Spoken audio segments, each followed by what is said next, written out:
Assalamualaikum warahmatullahi wabarakatuh. Sebelumnya perkenalkan, saya Yeski Hakim Sitomorang dengan NIM 210901231240151. Jadi di sini saya sudah bersama rekan saya yaitu Oke, mungkin aku izin memperkenalkan diri. Aku Alfareza Muhammad Niswa Putra dengan NIM 21090123130076.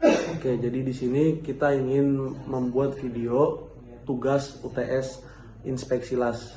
Jadi di sini saya dengan rekan saya ingin membahas tentang radiografi tes. Oke, boleh saya tanya-tanya ya Mas ya? Boleh Mas Kia, silakan. Jadi yang pertama tuh yang mendasar dulu aja Mas. Definisi dari radiografi tes itu apa ya Mas? Oke, kalau buat tes radiografi atau radiographic test itu dia adalah salah satu bentuk pengujian dalam inspeksi LAS yang termasuk pengujian tanpa merusak bahan ujinya gitu. Nah, kalau untuk tes radiografi itu sendiri itu dia pengujian yang menggunakan radiasi dari sinar X atau sinar gamma yang nantinya sinar atau radiasinya itu akan ditembakkan ke bahan ujinya gitu. Lalu nanti radiasinya akan ditangkap kembali menggunakan media perekam yaitu film radiografi. Nah, dari radiasi yang ditangkap oleh film dari radiografi tadi itu akan bisa mendeteksi cacat las yang tidak terlihat dari luar bahan uji kayak gitu Mas Kia. Lalu untuk peralatannya yang dibutuhkan tuh apa aja ya Mas ya? Boleh dikasih tahu Mas secara rinci? Oke, kalau buat peralatan mungkin aku bagi ke 3 hal besar ya Mas Kiel. Yang pertama tuh sumber dari radiasinya. Kalau sumber radiasinya itu menggunakan tadi antara sinar X atau sinar gamma.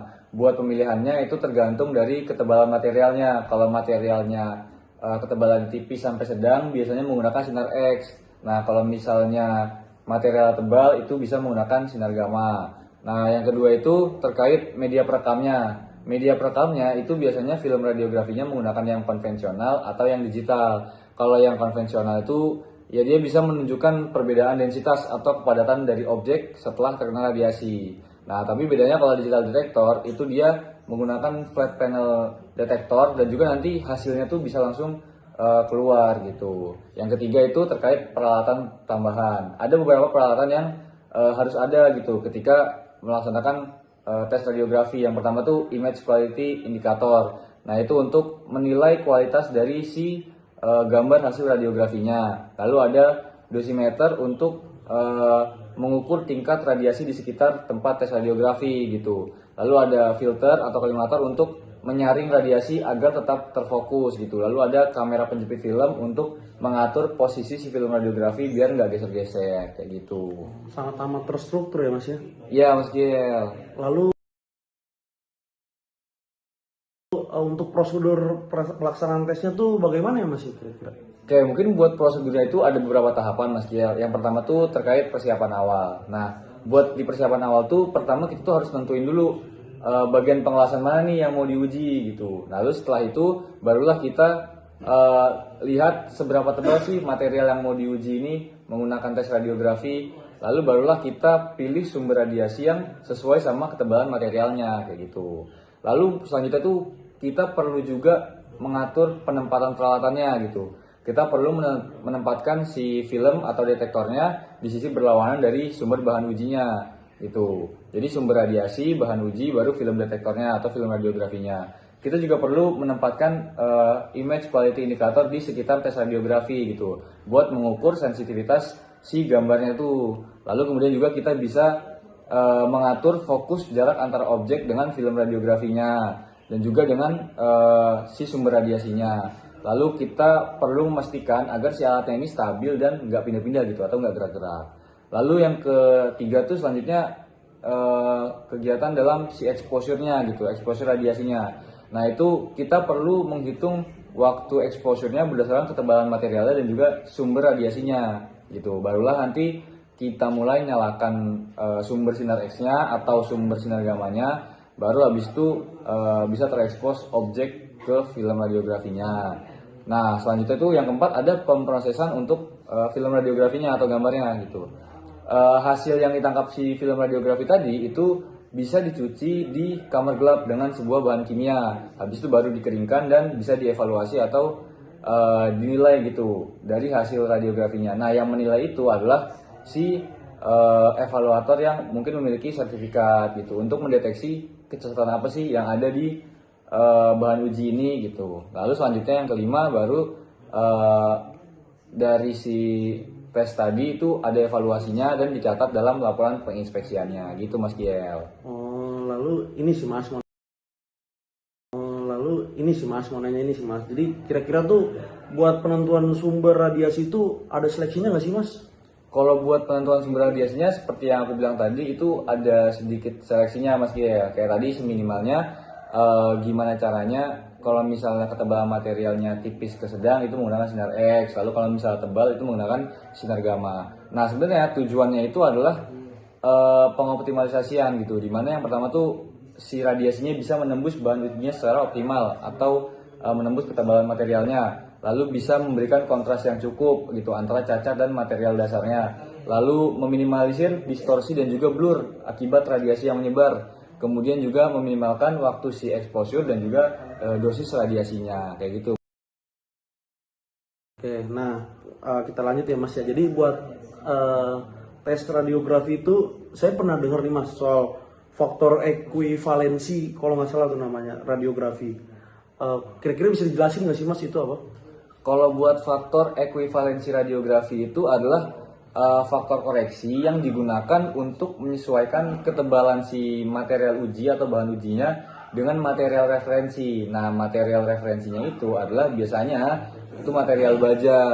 Itu tujuannya apa? Itu agar hasil radiografinya itu bisa tetap memiliki tingkat sensitivitas dan juga kualitas yang setara. Jadi tujuannya juga untuk membuat perbandingan yang adil gitu dan juga akurat untuk mendeteksi cacat yang ada pada bahan uji gitu, terlepas dari jenis material atau sumber radiasinya kayak gitu. Lalu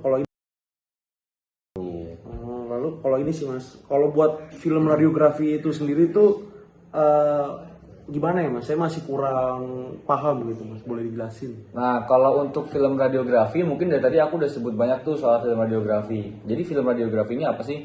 Dia itu adalah media atau sebuah media sensitif cahaya yang mana bisa merekam bayangan gitu dari hasil penetrasi si sinar X atau sinar gamma yang melalui sebuah material kayak gitu. Nah, film ini terdiri dari lapisan-lapisan emulsi perak halida yang akan berubah setelah dia tuh terkena tadi sinar radiasinya tadi kayak gitu.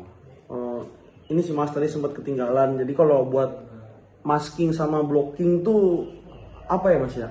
Boleh dijelasin Mas? Oke, kalau buat masking atau blocking tuh dia adalah kasarannya sebuah teknik menutup gitu atau membatasi gitu atau menyaring sebagian sinar radiasi gitu. Nah, itu ada beberapa tujuannya tuh Mas Kiel. Yang pertama tuh kayak agar si radiasinya itu nggak perlu menyinari area-area yang nggak perlu. Terus juga mencegah radiasinya itu menyebar. Lalu juga meningkatkan kontras dan ketajaman gambar radiografinya. Lalu kemudian juga melindungi film dari overexposure atau shadow yang tidak diinginkan kayak gitu. Oh, jadi buat masking sama blocking ini emang sangat berguna berarti Mas? Iya, bener banget Mas Kiel.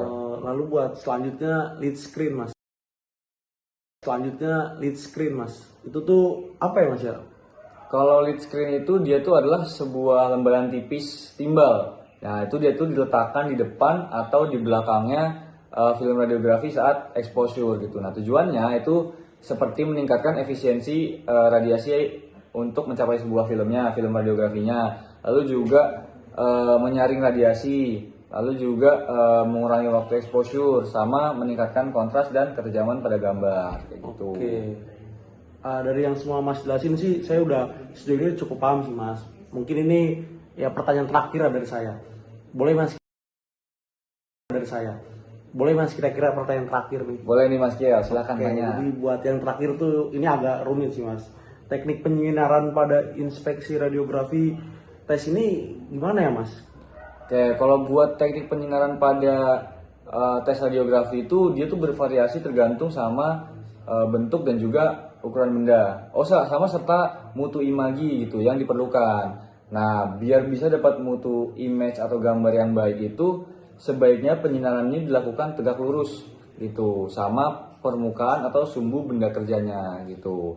Nah, kalau misalnya ada cacat planar nih misalnya dalam suatu benda kerja, nah itu sebaiknya penyinaran juga dilakukan sejajar dengan perkiraan arah cacat planarnya gitu agar dapat gambar yang terkontras. Nah sebenarnya ada beberapa kondisinya juga kayak gitu, kayak misalnya di pelat datar bagaimana teknik penyinarannya, lalu juga pelat datar pelat melengkung maksud saya itu penyinarannya juga kayak gimana. Nah itu ada beda-beda juga tekniknya Mas Kiel.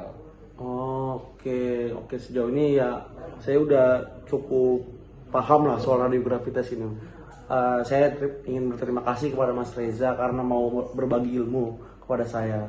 Kayak mungkin saya juga mengucapkan makasih buat Mas Kiel udah tanya-tanya, jadi saya bisa berbagi ilmu yang saya punya gitu. Oke, Tutup ya. oke Mas. Mungkin segitu aja ya dari saya buat pertanyaannya hari ini. Sekian, wassalamualaikum warahmatullahi wabarakatuh. Ya, waalaikumsalam warahmatullahi wabarakatuh. Terima kasih.